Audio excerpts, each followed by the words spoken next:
Oh, diba? Napakinabangan din sa camping. Electric fan.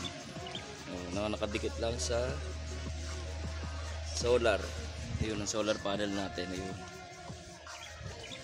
Ayun ang solar panel.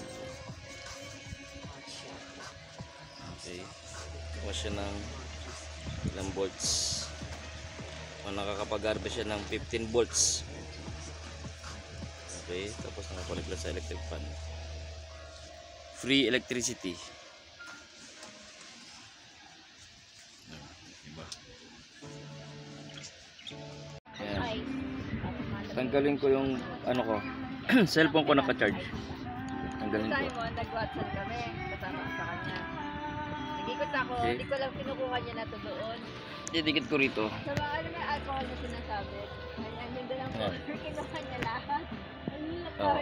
Pag-ura niya, 15 volts. Tapos yung ikot ng electric fan maganda. Malakas. Okay, saksak natin to. Kung magbabago yung voltage. Nag-akin na, ganda lang pala yun. Naging 9.2. Tapos sumina. Mana sa nanay.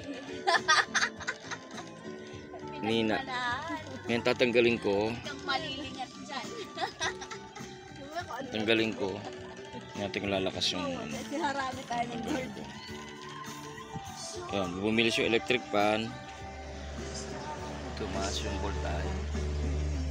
So, ibig sabihin yung panel natin na yon ay pang isang gadget lang. Hindi natin pwedeng pagsabahin dito. Kasi mauubos yung harvest niya. Kumbaga, konti lang harvest nun yung panel na yun. Di ba rechargeable? Okay. So, kailangan natin bumili ng panel na medyo mas malakas mag-harvest dyan. Pag recharge, dun. Okay. Okay guys, tignan nyo yung nangyari sa electric fan. Humihina yung ikot niya. Tapos kung titignan mo yung voltage na ina-harvest niya is 6 volts lang. Okay, dahil nakasaksak to. Pero tinanggal ko, ina-harvest lang niya is 14. Nakastop to, no? Nakastop yung electric fan. Okay. Kakabit ko. Ina-harvest niya is 14. Kakabit ko ulit. Yan. Okay. Ma-harvest siya ng 6 volts na lang. Kasi yung napapaikot siya itong electric fan.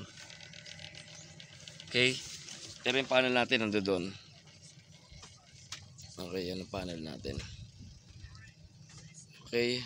Ang dahilan niyan ay yun, kung titignan nyo sa taas. Yun. Tanya maulap. So wala siyang ganong liwanag na nakukuha yung panel natin kasi dahil sa yun natatakpan yung pinaka-araw. Okay? Yan. So umihina yung harvest ng solar. Umihina din yung electric pa natin kasi nakarekta lang siya sa solar. Okay? Gagawa tayo ng video regarding dito. So, basic lang naman sa mga beginners. Yan, na gusto mag-DIY ng solar. Okay, yan. Okay, yan. Tumisikat na naman araw. Tumataas na naman siya. Yan, 6.3, 5.9. Basta kumulimlim. Yan o.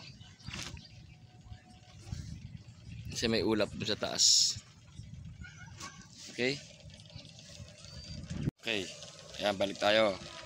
Ayan, lumakas na naman siya. Kasi nakaka-harvest na siya ng 12 volts. Lumakas na electric pa natin. Dahil medyo lumiliwanag na naman. Siguro lumalagpas na yung ulap. Okay. Ayan, ayan ang ano. Okay, umihina na naman siya. 6 volts. Yan ang disadvantage ng solar pag nakarekta.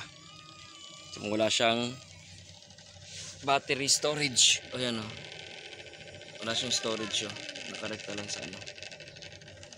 Disadvantage ng solar. Okay.